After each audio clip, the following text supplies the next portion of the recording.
Angels have fascinated human consciousness since the beginning of time. The angel is a recurring archetype within many civilizations and is present in religion, literature, philosophy, and esotericism, as well as in art, movies, and games. The word angel derives from the Greek angelos, which is the default translation of the biblical Hebrew term malach, literally messenger. The angel is a messenger between God and mankind. Angels are often depicted as human beings with wings. In biblical scripture, however, angels do not have wings and appear as ordinary men, sometimes with shining garments. In fact, scripture mentions to be hospitable to strangers because we could be in the presence of an angel without knowing it. Another class of biblical angels do have wings, but are depicted as inhuman and frightening, striking fear in anyone who witnesses them, and as we will see later, are at the top of the angelic hierarchy. The idea of representing deities as winged figures dates back many thousands of years. The ancient Egyptians portrayed the sun god Horus as a winged disk, and many other winged beings can be found in ancient Greek and Roman art. The ancient Greek god Hypnos, the god of sleep, and Thanatos, the god of death, have wings. In ancient Mesopotamia, the anthropomorphic gods exuded a brilliant and visible glamour, melam. The effect of seeing it caused both fascination and terror in humans. They experienced paresthesia, a tingling and pricking sensation on the skin. The sun god Ra appears with a solar disk above his head. The Zoroastrian deity of light, Mithra, has a radiant crown resembling sun rays, as well as the Greek sun god Helios and Buddha, the Awakened. This divine radiance displayed in deities across the world anticipates the halo of Christ and his apostles, as well as saints and angels. The halo became the universal religious symbol of divinity. Before delving into the psychology of angels and how they shape human behavior and emotions, we'll first explore their archetypal images across the world, as well as their role in the creation of evil, their purpose and motivation, and the hierarchy of angels. One of the oldest depictions of angels can be found in Zoroastrianism. This faith portrays a cosmic battle of good and evil, whereby good is predicted to triumph over evil. Ahura Mazda, Lord of Wisdom, is the creator and Lord of the Light, and Ahriman, or Angramanyu, Evil Spirit, is the Lord of Destruction, Chaos, and Darkness. Besides the Supreme Being, there are various classes of angels. The Ameshaspentas, literally beneficent immortals, are the emanations of the uncreated creator, the 6 divine sparks that personify the abstract qualities of Ahura Mazda rather than distinct divine beings. These all have their antitheses, called devas, gods that are unworthy of worship. Truth stands in opposition to falsehood and deceit. The other class of angels are the Fravasi, which are guardian angels. Each person is accompanied by a personal spirit, which is assigned at birth, and watches over each individual. Finally, we have the Yasatas, literally worthy of worship, angels that protect us from evil. The ancient Egyptians believed that man had many souls, both physical and spiritual. They spoke of the Ba soul, which is represented as a bird with a human head, and symbolizes one's uniqueness, or what we call personality. This is not merely a part of the person, but the person himself. The idea of a purely immaterial existence was foreign to Egyptian thought. On the other hand, the Ka, vital essence, is what distinguishes the difference between a living and a dead person, with death occurring when the Ka left the body. Normally, one would only meet one's Ba soul after death and be completely unaware of its existence before. In the ancient Egyptian papyrus, the debate between a man and his soul, a world-weary man who is overcome by the hardship of the world, contemplates about death and looks forward to the afterlife. Suddenly, his Ba soul appears and speaks to him, advising him to continue his religious practices, but not to wish for the end of his life before its time. In ancient Roman mythology, the genius would not only inhabit each person, but also places, genius loci, and things. It was important for the Romans to propitiate the appropriate genii for making the land fertile, protecting the home and family, and any other major event of their lives. the genius also represents a man's temperament, virility, energy, personal fortune, and destiny. Today we use the word genius to refer to a person endowed with special gifts, talents, or knowledge beyond that of ordinary humans. The ancient Greeks spoke of the daimon, not to be confused with demon. It was believed that when one's inner daimon was in a state of good order, one experienced eudaimonia, a state of good spirit and fulfillment. The daimon can be good, agathodaimon, evil, kakodaimon, or even morally ambiguous, that is, beyond good and evil, a force of nature. In Plato's Symposium, the priestess Diotima teaches Socrates that daimons interpret and transport human things to the gods and divine things to men. Socrates is well known for his relationship with his daimon and claimed to hear, since childhood, a daimonic sign, an inner voice that warned him against mistakes, but never told him what to do. During the trial that would condemn Socrates to death, his daimon made no sign of opposition, unlike most of the times when it would inform him if he was doing the wrong thing. Socrates trusted his lifelong invisible companion and concluded that his death was not something to be feared, but rather something good, for death is merely a transition into another form of existence. In The Republic, Plato describes the myth of the story of a man who died in battle and came back to life, describing his journey in the afterlife. Just like energy cannot be created or destroyed, but only changed from one form to another, so too the soul is immortal. The choices we make and the character we develop will have consequences after death. The man describes how the good souls went into the sky and experienced bliss, while the immoral souls were directed underground and cried in despair, recounting their awful experiences in life, as each were required to pay a tenfold penalty for all the wicked deeds committed when alive. The most wicked, however, were doomed to remain underground, unable to escape. Afterwards, the souls reached the spindle of necessity, which regulates the whole cosmos and governs the lives of all of us. Each soul chose a new life, human or animal, and was assigned a daimon to fulfill what one had chosen. The souls were required to drink water from the river of forgetfulness, so that they would forget everything and shot away like a star into their birth. In his book, The Soul's Code, American psychologist James Hillman talks about the acorn theory. Just as the oak's destiny is contained in the tiny acorn, so does each person bear a uniqueness that asks to be lived, and that is already present before it can be lived. In other words, essence precedes existence. Thus, the daimon was sent to help us humans to fulfill our destiny and to remind us of our true purpose as spiritual beings having human experiences. Whereas the Judeo-Christian tradition generally divides angels into good and evil, Islam makes a further distinction with jinns, beings who may be either good or harmful, and can take the form of animals. Just as human beings, they are also subject to God's judgment. In Celtic faith, there are fairies. One theory surrounding their origin is that they were the neutral angels who did not partake in the war in heaven, and thus neither remained in heaven nor were sent to hell, but rather caught in between, left to roam the earth.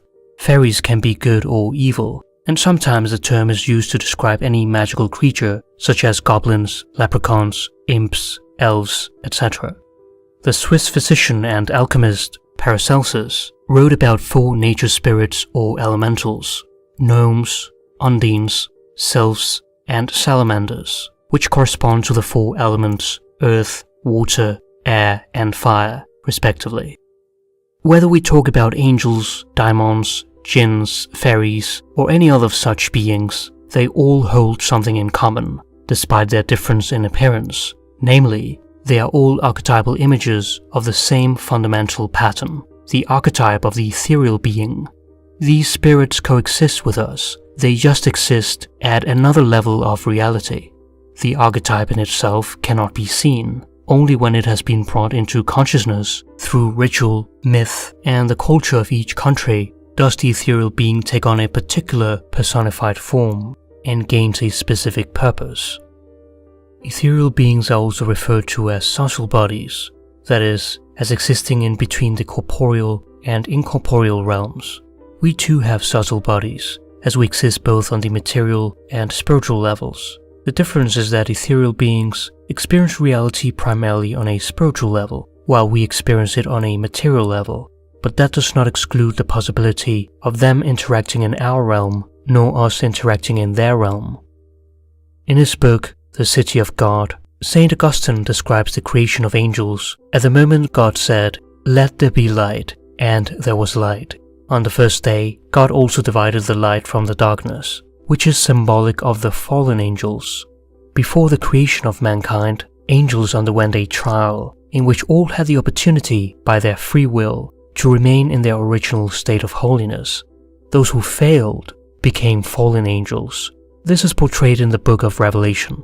Lucifer, the bearer of light, decided in his pride to be God, and convinced 1/3 of the angels to rebel against God, starting the war in heaven. They are defeated by the archangel Michael and the rest of the angels, and are thrown out of heaven. Lucifer becomes the devil, and the rebel angels become demons. Thus, the universe becomes divided into 3 parts: heaven, earth, and hell. Satan, who refuses to bow down to the inferior man, appears as the ancient serpent in the Garden of Eden in order to trick Adam and Eve to disobedience by the promise of increased conscious knowledge, in order to become as gods. When they eat the forbidden fruit of the tree of the knowledge of good and evil, they experience guilt and anxiety and hide themselves. God directs them out of paradise into the wilderness and places cherubim and a flaming sword that turned every way to guard the way to the tree of life, lest man reach out his hand and eat also of its fruit and live forever. Thus, the first sin which leads to the fall of mankind from paradise is pride, to become like God. God's light permeates all of existence, and heaven is the enjoyment of divine light, which even reaches down to hell. But whereas the angels rejoice in His holiness, the demons cannot stand the light. It burns them and torments them, for it is an eternal reminder of their choice to rebel against God. Hell is separation from love.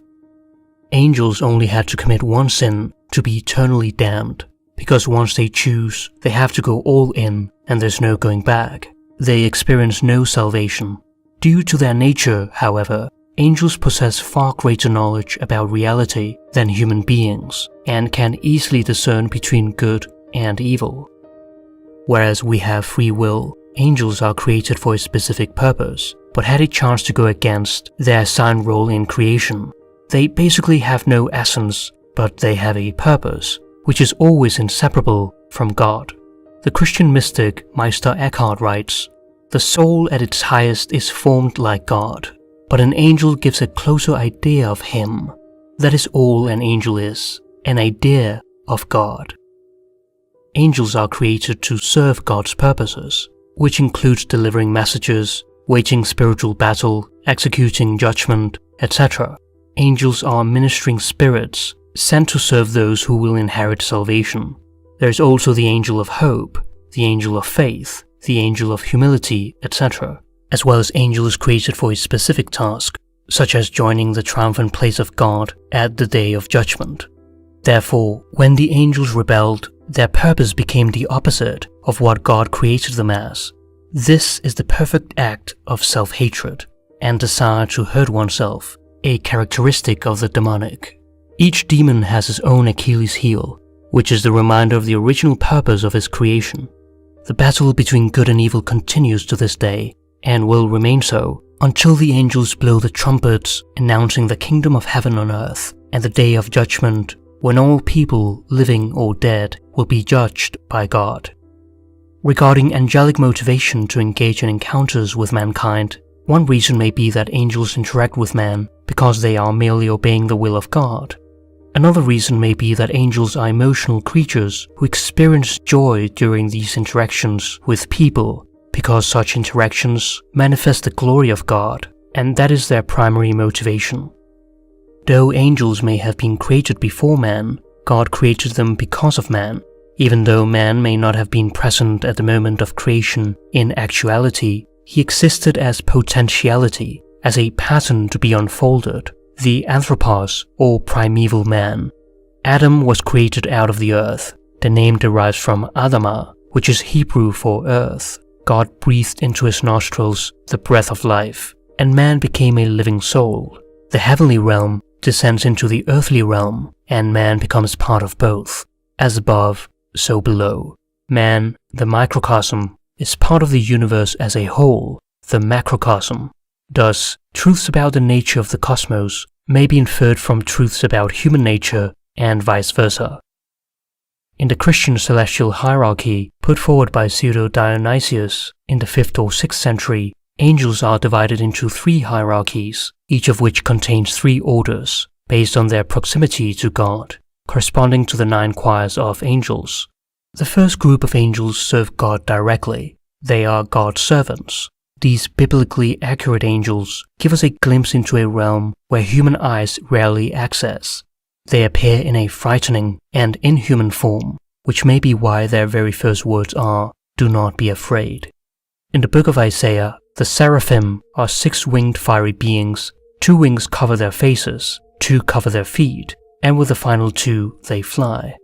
They are described as being forever in God's presence, praising him day and night, crying, "Holy, holy, holy is the Lord God Almighty." In Ezekiel's vision, he describes seeing the cherubim, winged chimeras that have 4 faces, that of a lion, an ox, a human, and an eagle. They are beneath the throne of God, and are the moving forces of the Ophanim, or thrones, which appears 4 wheels within wheels, in constant motion, and covered with eyes. They are the wheels of God's fiery chariot. In the Apocrypha, the highest rank of the seraphim is Seraphiel, the protector of Metatron.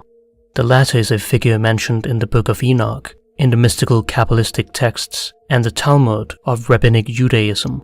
He is known as God's first angel, and is the only figure allowed to stand alongside God. It is said that his glow is so strong that it seems that there are 2 authorities in heaven, God and Metatron.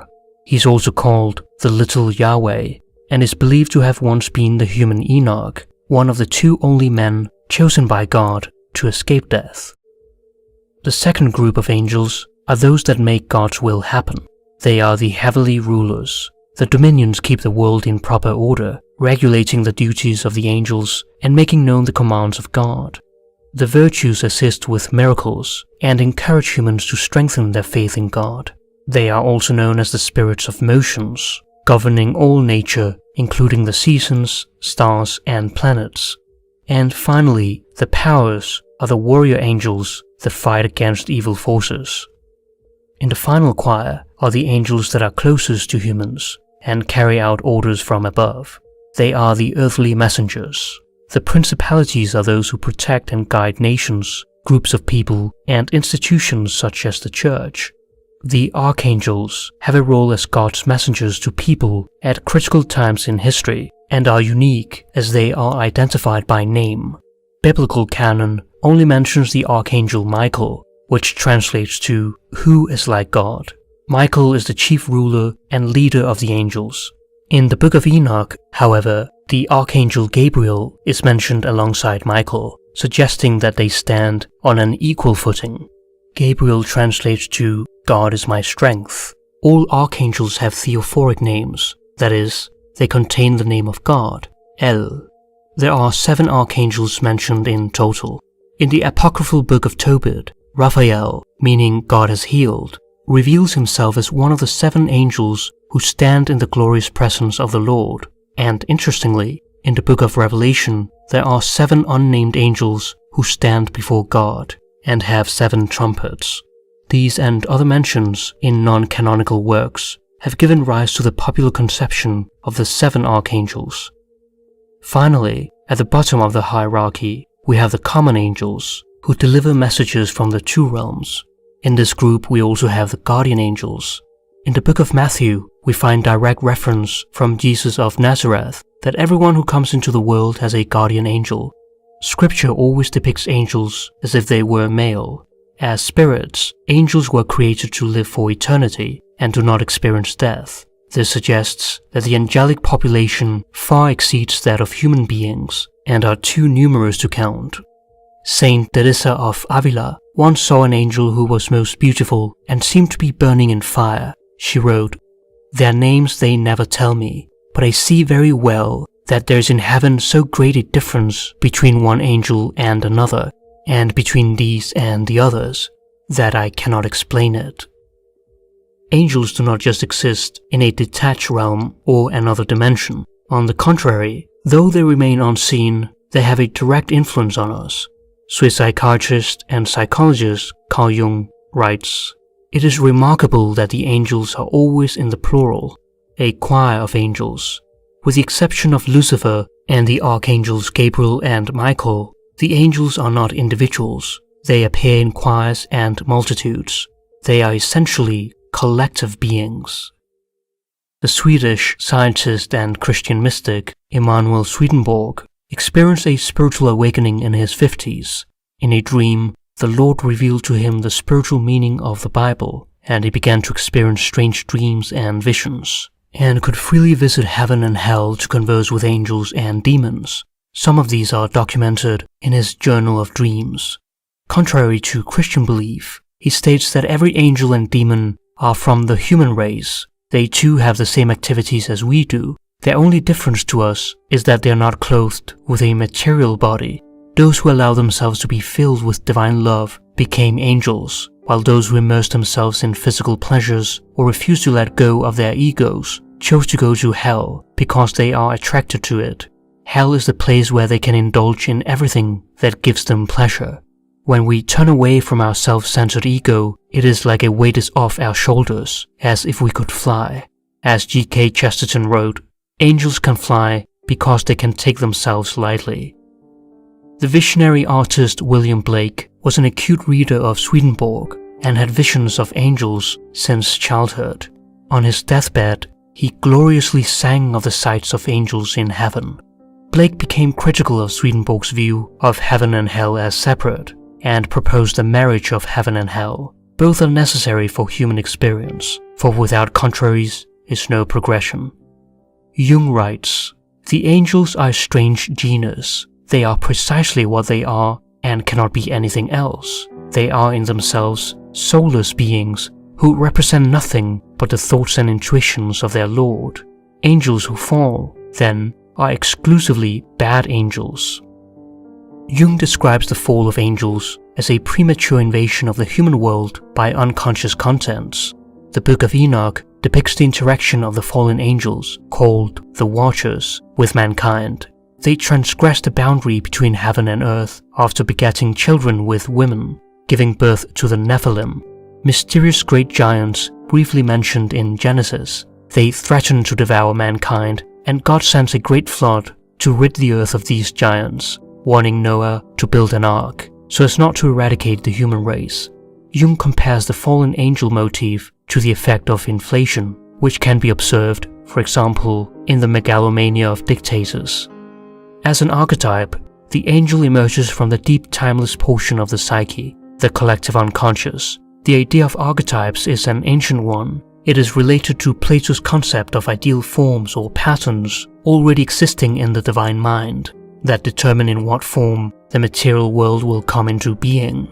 However, we owe to Jung the concept of these psychological archetypes, the characteristic patterns that pre-exist in the collective psyche of the human race, that repeat themselves eternally in the psyches of each individual, and determine the basic ways that we perceive and function as human beings.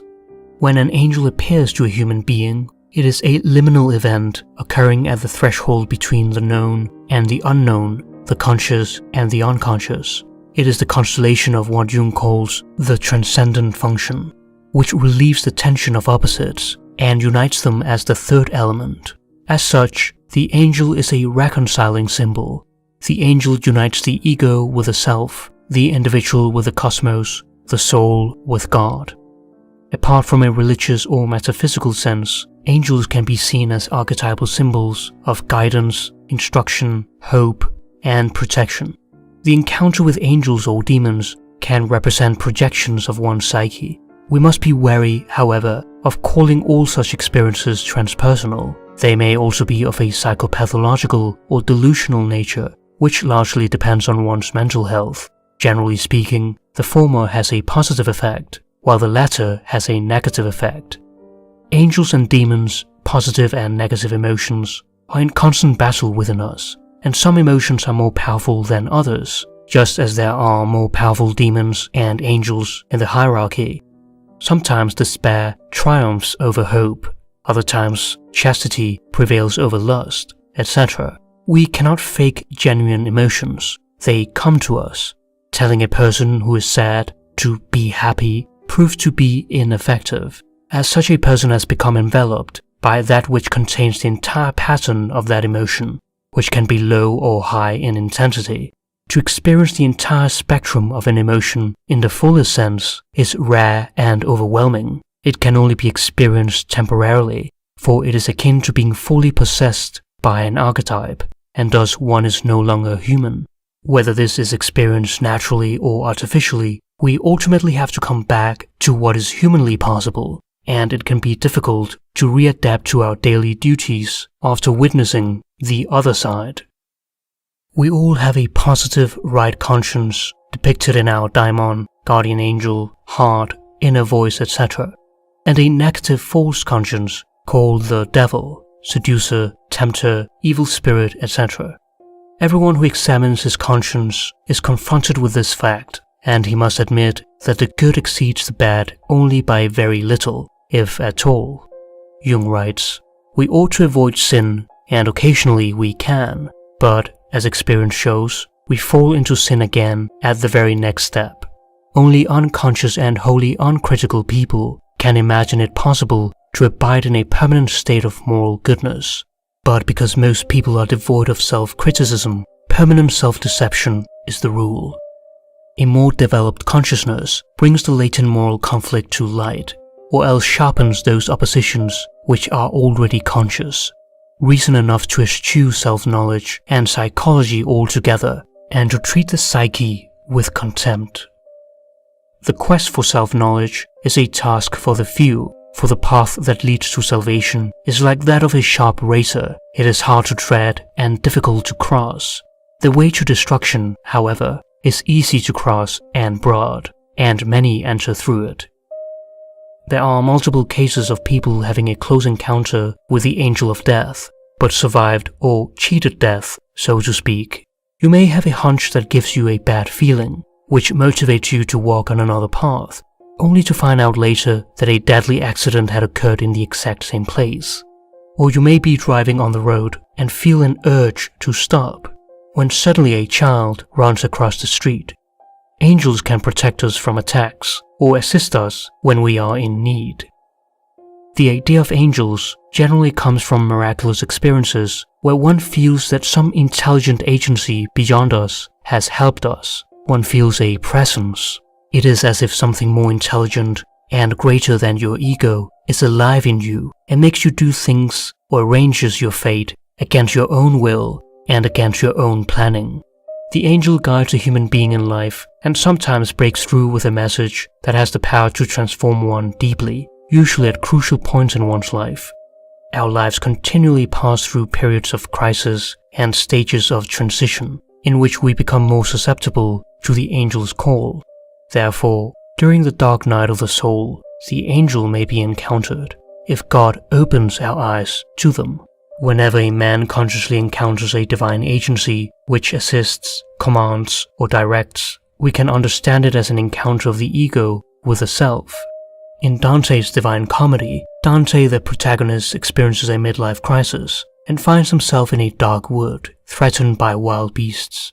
Suddenly, the Roman poet Virgil appears as the angel archetype or psychopomp, guiding Dante through a journey of hell and purgatory. Later, Beatrice, an anima figure, ascends with Dante to the 9 spheres of paradise, reaching the Empyrean, the highest point in heaven.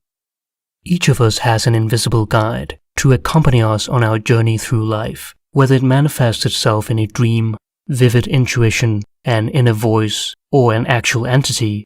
We all have a telos, end or purpose, which is unique to our own soul's journey. Angels are often invisible, yet their presence is felt and their voice is heard. Those who ignore their inner voice can feel a sense of emptiness or uneasiness and be unable to understand why they are in such a bad mood, because because outwardly everything may appear to be going well. It is as if one is going against one's nature, giving rise to a feeling of inherent wrongness. It is important for a person to meditate and contemplate on these feelings. Then perhaps the inner voice will clarify one's problems. The unconscious, after all, is the master pattern of one's life. Angels can help us to experience moments of clarity when conditions suddenly appear just right for the accomplishment of one's action. This is known as kairos, an opportune and decisive moment in one's life. The angel can also cause one to experience a sense of intense excitement or inspiration, an urgency that one should do whatever it has inspired one, and that it is personally very important for one to do so. The angel's call can also appear through synchronicity, a meaningful coincidence that cannot be causally linked, which occurs when an image of one's inner life is seen to have a correspondence in external reality. As the archetypal image of the call, the angel initiates individuation, the journey towards wholeness of personality, the self. Angels not only help bring the often neglected world of the unconscious into consciousness, but also guide us on our journey towards theosis, union with God. Therefore, angels can help us both psychologically and spiritually. The person embarking on self-realization, although he might not subscribe to any recognized creed, is nonetheless pursuing a religious quest, following the footsteps of a higher power than himself. On the one hand, we have the soul, our innermost self, or our true essence, and on the other hand, we have the spirit, our relationship with God. These are necessarily linked together. He who knows himself knows God. We reach God through the self, but God is not the self, for he transcends it. This is part of the old adage, know thyself, for the ultimate tragedy is ignorance or the neglect of oneself, that is, to not find out about the nature of the soul and of our true purpose in life. Our guardian angel awaits with divine patience until we choose, by our own accord, to begin our process of soul work to fulfill our destiny. Know thyself, heal thyself. This is a difficult endeavor, as it may require one to step outside one's comfort zone into unknown territory. However, there comes a time in everyone's life when one must question if they are being true to their own nature, which is expressed by the inner voice, the voice of a fuller life, and of a wider and more comprehensive consciousness. The voice awakens us from our deep slumber and beckons our soul upwards to our true home. The angel is sometimes shown waking a sleeper with a trumpet. The unawakened state is unconsciousness, and the awakened state is wholeness. To venture causes anxiety, but not to venture is to lose oneself. Who, if I cried out, would hear me among the angels' hierarchies? And even if one of them pressed me against his heart, I would be consumed in that overwhelming existence. For beauty is nothing but the beginning of terror, which we are barely able to endure, and it amazes us so, because it serenely disdains to annihilate us. Every angel is terrifying. The Austrian poet Rilke states that every angel, because of its beauty, is terrible. Angels are of a numinous nature, which totally fascinate and overwhelm an individual. The angel moves, compels, awes, overpowers, and constellates urgency. Angels are terrible because one has to go through a painful transformation, and beautiful because they transform one's entire existence, like the phoenix who rises from the ashes. The devils are as necessary as the angels. As Rilke stated, "Don't take my devils away, because my angels may flee too." When we turn contradiction and opposition into paradox and unity, we turn inner conflict into inner peace, understanding the duality of our nature. The ancient instructive words to invoke the angel was, "Enflame thyself with prayer." The Neoplatonist philosopher Iamblichus was one of the first to formally ritualize the invocation of the angel. By invoking and consuming, integrating the angel, one could achieve the status of a spiritual being, and finally achieve the knowledge of the gods. Purity is the defining factor for success or failure in the operation for conversing with one's holy guardian angel. The more pure the soul, the greater the affinity to the angel. In the Lexicon of Alchemy, Martin Rolandus describes meditatio as an internal talk of one person with another who is invisible, as in the invocation of the deity or communion with oneself or with one's good angel. Fasting is also an important ritual because it brings one further away from the material and closer to the spiritual. In the book of Matthew, after Jesus spent 40 days fasting in the desert and the devil failing to tempt him, angels came and ministered to him. This is often interpreted as the angels feeding Jesus. There is, however, also a dark side, as is seen in the practices of necromancy and the study of demonology in the Middle Ages. Similarly, there are modern occult practices in which people seek to capture spirits and ask for favors or use them to act upon the world. As the Faustian myth teaches us, the attainment of knowledge that far exceeds the humanly possible can come at a high price, at the cost of one's soul. Demons can disguise themselves as angels of light. In his solitude, Saint Anthony sometimes encountered devils who looked like angels, and other times he found angels who looked like devils. The only way he could tell the difference was by the way which he felt after the being had left his company. Angels are sometimes depicted as messengers of dreams. They show the dreamer and then the angel bringing down the dream from heaven. The angel was understood as being the personified essence of a dream. There are dreams that sometimes warn us and can even save our lives. If we attend to them, we can avoid all sorts of disasters. If the unconscious takes the trouble to give us a warning dream, one should attend to it. Though it remains unexplainable, it is a fact that the unconscious knows more than we know. It is as if the unconscious of the human being is expanded into outer nature and has information which we cannot have. And therefore in dreams you sometimes get warnings or information about things you cannot possibly know. The appearance of an angel in dreams announces a healing possibility, a link to the self that would ease neurotic dysfunctions. The Bible references hundreds of dreams or visions. The dream of Jacob's ladder is one of the better known dreams, which depicts angels uniting heaven and earth. Jacob dreamed that there was a ladder set up on the earth, and the top of it reached to heaven, and the angels of God were ascending and descending on it. This is known as a God-sent dream, or an archetypal dream with theophany, an encounter with a deity. Jungian analyst Marie-Louise von Franz states, "The ladder symbolizes a continuous, constant connection with the divine powers of the unconscious. We could say the dream itself was such a ladder. It connects us with the unknown depth of our psyche. Every dream is a rung on a ladder, so to speak." Jacob did not know that the place he slept in was a holy place. He concluded it from his dream. One of the oldest beliefs of mankind was that in the landscape there are certain places where one has either communication with the good deities or evil deities, such as a crevice being the entrance to the underworld, or mountaintops being areas of special communication with the gods above, as is seen in many myths across the world. Moses on Mount Sinai, Zeus on Mount Olympus, Shiva on Mount Kailash, etc. There seems to be a whole soul geography in the world where man projected his soul into. We naturally feel that there are places we go to where we feel at peace, and others that are somehow unnerving and we prefer not to stay in.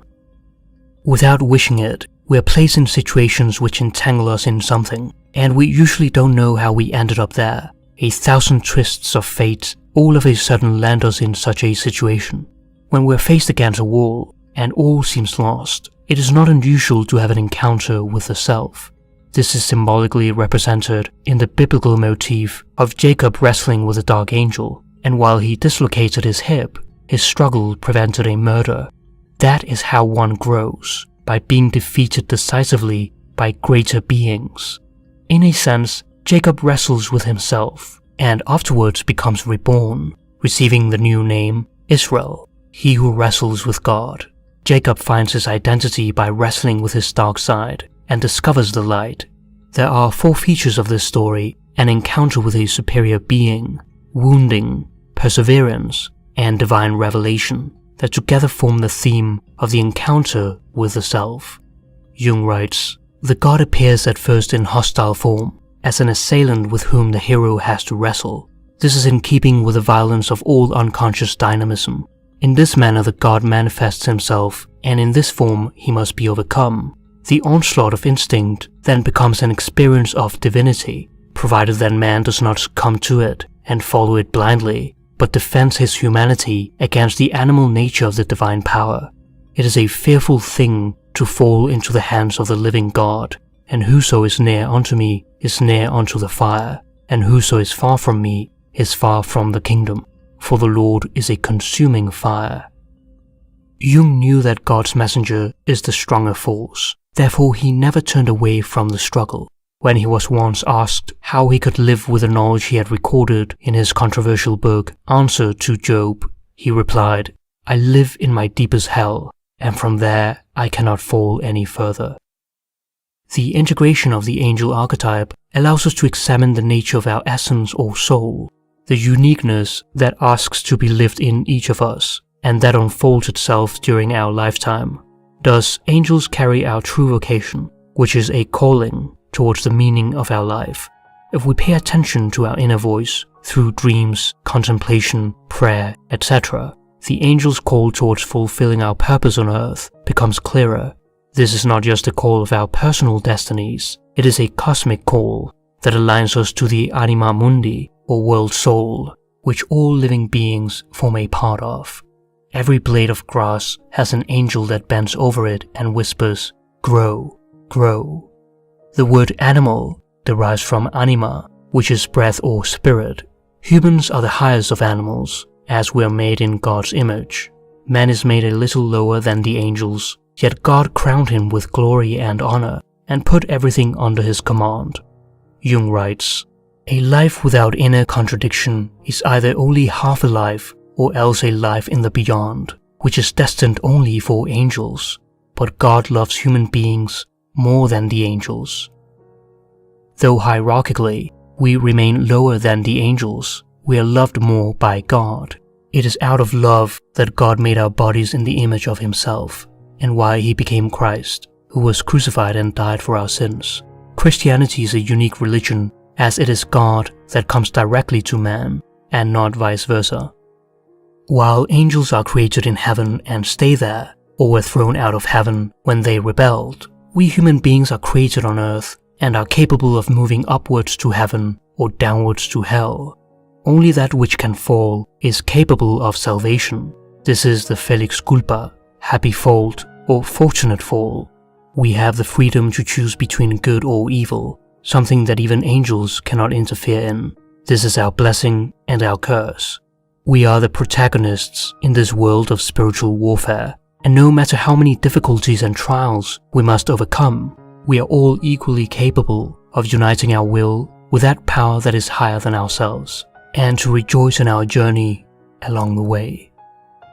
A thought transfixed me. For the first time in my life, I saw the truth as it is set into song by so many poets, proclaimed as the final wisdom by so many thinkers. The truth that love is the ultimate and the highest goal to which man can aspire. Then I grasped the meaning of the greatest secret that human poetry and human thought and belief have to impart. The salvation of man is through love and in love. For the first time in my life, I was able to understand the meaning of the words. The angels are lost in perpetual contemplation of an infinite glory.